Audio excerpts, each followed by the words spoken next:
বাংলাদেশে কিছু হইলে একটা প্রবলেম লেগে যায়। তোমাদের কাজ কি? প্রবলেম ক্রিয়েট করা নাকি সলভ করা? সলভ করা, এটা মাথায় রেখো।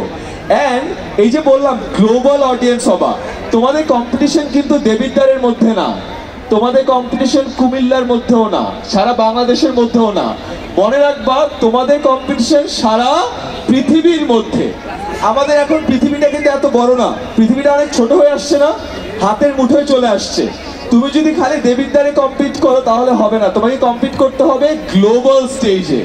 তো তোমরা কি জাস্ট দেবিদ্বারের স্টুডেন্ট নাকি global student? Global student. So global student যদি হয়ে থাকো, গ্লোবালি কি কি হচ্ছে সেটার খোঁজ খবর রাখবা। সো আমার আজকে শেষ করার লাস্ট একটা অ্যাডভাইস তোমাকে দিতে চাই। পৃথিবীতে এই বছরে সব থেকে গ্লোবাল একটা চেঞ্জ আসছে, সেই চেঞ্জটা কি জানো? কৃত্রিম বুদ্ধিমত্তা, এআই। নাম শুনছো?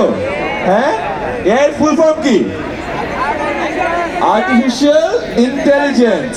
আমি একটা সত্য কথা আজকে বলে যাই, আজকে আমরা যারা কর্মক্ষেত্রে আছি, যাদের আমার বয়স হয়ে গেছে, আমরা একটু বুড়া হয়ে গেছে, আমি সালমান, হাসান এখন অত বুড়া হয় নাই, ও কিছুদিন পরে জব ফিল্ডে ঢুকবে। তোমরা যখন আমাদের মতো বয়সে আসবা, আমরা যেই কাজ করছি তোমরা এর একটা কাজও করবা না। কেন জানো? বিকজ পৃথিবীটা তখন অনেক বদলায় যাবে। এখন যে কাজ আমরা 1 বছর আগে করতে, এখন কি এআই করে দেয় না? এখন কোনো কিছু লেখা লাগে, আমরা কি করি? চ্যাট জিপিটি কে বলি না এটা লিখে দাও, গুগল জেমিনি কে বলি লিখে দাও, ও সাথে সাথে কি করে লিখে দেয়। ছবি এডিট করতে হয়, এখন কি ছবি এডিট করা লাগে? লাগে না, বলিও ছবি দিয়ে দেয়। ভিডিও করা লাগে না, ভিডিও বলে দাও, ভিডিও বানায় দেয়।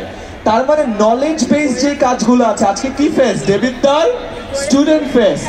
তো স্টুডেন্টরা কি করে? নলেজ নিয়ে কাজ করে, রাইট? নলেজ ড্রিভেন ইন্ডাস্ট্রিটা এআই এর কারণে ম্যাসিভলি চেঞ্জ হয়ে যাচ্ছে। তো তোমরা যদি এআই এর সাথে পাল্লা দিয়ে এগোতে না পারো, যেই পৃথিবীতে তোমরা কর্মক্ষেত্রে ঢুকবা, ওই পৃথিবীর জন্য কি তোমরা প্রস্তুত থাকবা? একেবারেই না।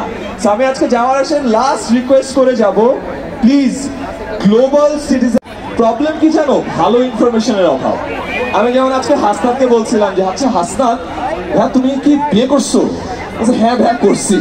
আচ্ছা আমি এই ব্যাপারটা কনফিউজ ছিলাম, কারণ আমি ভিডিওতে দেখছি সত্য নাকি মিথ্যা আমি শিওর ছিলাম না। হাসনাতের অনেক ভিডিও আছে না ইউটিউবে, অনেকগুলোতে সত্য তথ্য আছে, অনেকগুলোতে মিথ্যা তথ্য আছে। দেবিদ্বারের মানুষজনকে ওই স্মার্ট হইতে হবে, সো দ্যাট তোমরা বুঝতে পারো কোনটা সত্য কোনটা মিথ্যা। তোমাদেরকে এইটা বুঝতে হবে যে ইনফরমেশন ডায়েটটা কিভাবে করতে হয়। আজে বাজে ভিডিও দেখলে ইনফরমেশন ডায়েট হবে? কি ইনফরমেশন ডায়েট ঠিক করতে গেলে কি করতে হবে? ভালো ভিডিও দেখতে হবে, প্রপার ভিডিও দেখতে হবে। এটা পারবা সবাই? সো নেক্সট টাইম যখন আমরা আসবো, সবাই সাহস করে তাদের ইউটিউবের অ্যাকাউন্ট আমাকে দেখতে দিতে পারবা? ইয়েস। এন্ড ওখানে কি আমি ভালো ভিডিও পাবো? আমি আমার এবং হাসনাত সালমানের একটা ভিডিও পাই নাই আপাতত, নেক্সট টাইম কি আমরা পাবো? Very good. দ্বিতীয়ত, যেহেতু ডায়েটের কথা বললাম, আজকালকার যারা স্কুলের স্টুডেন্ট আছো, তোমাদের রুটিনের অবস্থা খুব খারাপ। এগেন আমরা আজকে আস্তে আস্তে শুনতেছিলাম যে সালমান কয় ঘন্টা ঘুমায়, হাসনাত ঘুমাই না, এই জন্য আমি ওর ঘুমের ঘন্টার কাউন্ট তোমাদেরকে দিতে পারছি না। বাট আমার কাছে একটা ছোট্ট রুল আছে, এই রুলটাকে বলা হলো 3-2-1 রুল। কি রুল বলে? Very good. 3-2-1 রুল মানে কি জানো?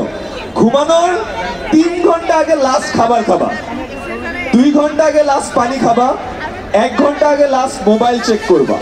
না হলে তোমার মাইন্ড ঘুমের জন্য রেডি হইতে পারে না, বুঝতে পারছো?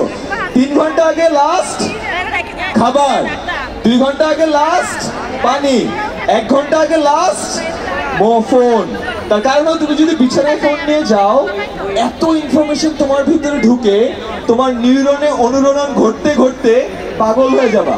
তোমার ঘুমের সময় ওই সিনাপসিস গুলো র্যান্ডমলি কানেক্ট হতে থাকবে, তুমি কখনো সেইন মাইন্ডেড, কাম মাইন্ডেড ভালো কিছু করতে পারবা না। 2 ধরনের কাজ হয়, কিওটিক কাজ হয় আর ডিপ কাজ হয়। ডিপ ওয়ার্ক মানে বুঝো? ঠান্ডা মাথায় কাজ করা, ঠান্ডা মাথায় মনোযোগ দিয়ে পড়াশোনা করা। আর কি চিন্তা করো, তুমি ভিডিও দেখতেছো পড়তেছো, ভিডিও দেখতেছো পড়তেছো, এটা কি হয়? হয় না। একটা মিথ বাস্টার বলে দেই, মাল্টিটাস্কিং এর কথা শুনছো তোমরা? তুমি কি জানো মাল্টিটাস্কিং আসলে পসিবল না? Multitasking is a myth. মানুষ যখন 2টা কাজ করে তখন সেটাকে মাল্টিটাস্কিং বলে, তাই না?